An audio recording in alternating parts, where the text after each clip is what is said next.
শহরে ফের আক্রান্ত পুলিশ। রিজেন্ট পার্কে দুই গোষ্ঠীর সংঘর্ষ, মার খেল পুলিশ।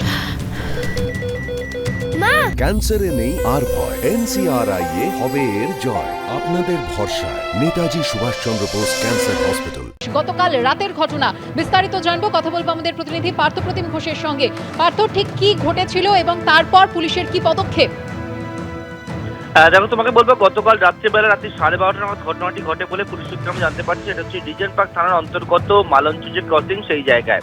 এবং সেখানে নাইট রাউন্ডে দায়িত্বে থাকা ট্রাফিক গার্ডের যিনি অ্যাডিশনাল ওসি, তিনি যখন নাইট রাউন্ডে ছিলেন, দেখতে পান যে রাস্তার মধ্যে দুটো গ্রুপ তারা গন্ডগোল করছে, হাতাহাতিতে জড়িয়ে গেছে এবং সেই রাস্তায় যান চলাচল প্রভাব পড়ছে, বন্ধ হয়ে যাচ্ছে। তখন অ্যাডিশনাল ওসি কর্তব্যরত অবস্থায় ট্রাফিক গার্ডের তিনি যখন গোটা বিষয়টা সামাল দিতে যান, তখন তার উপরেই কিন্তু চড়াও হয় বলে অভিযোগ। এবং এই অভিযোগের পর তাকে অ্যাডিশনাল ওসি তিনি আহত হন। ওনাকে SSKM হাসপাতালে নিয়ে যাওয়া হয় প্রাথমিক চিকিৎসার জন্য এবং সেই চিকিৎসার পর ওনাকে বর্তমানে ছেড়ে দেওয়া হয়েছে।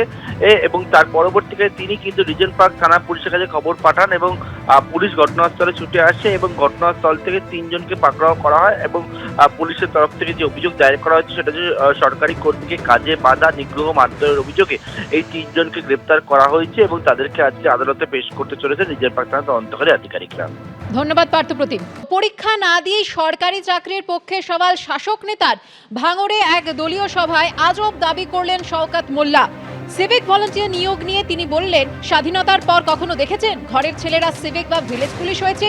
কোনো পরীক্ষা না দিয়ে আজ তারা চাকরি পেয়েছে। শুনুন কি বললেন শওকত মোল্লা।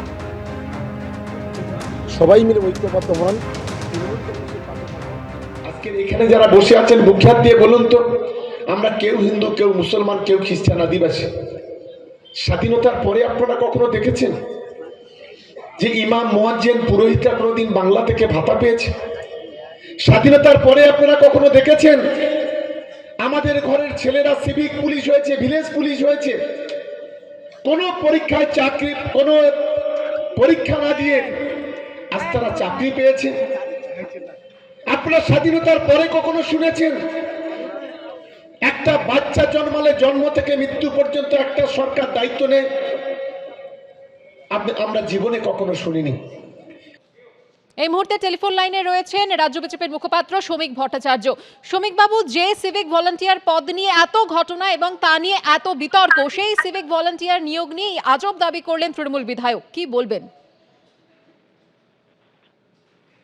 দেখুন, উনি অন্যায় কিছু বলেননি। উনি যেভাবে তৃণমূল সরকার পরিচালিত হচ্ছে, তৃণমূল কংগ্রেসের কর্মসূচি, তৃণমূল কংগ্রেসের লক্ষ্য যেটা, সেটা অত্যন্ত স্বচ্ছতার সঙ্গে, সরলতার সঙ্গে তিনি মানুষের সামনে তুলে ধরেছেন। তাই কেন পরীক্ষা দেবে?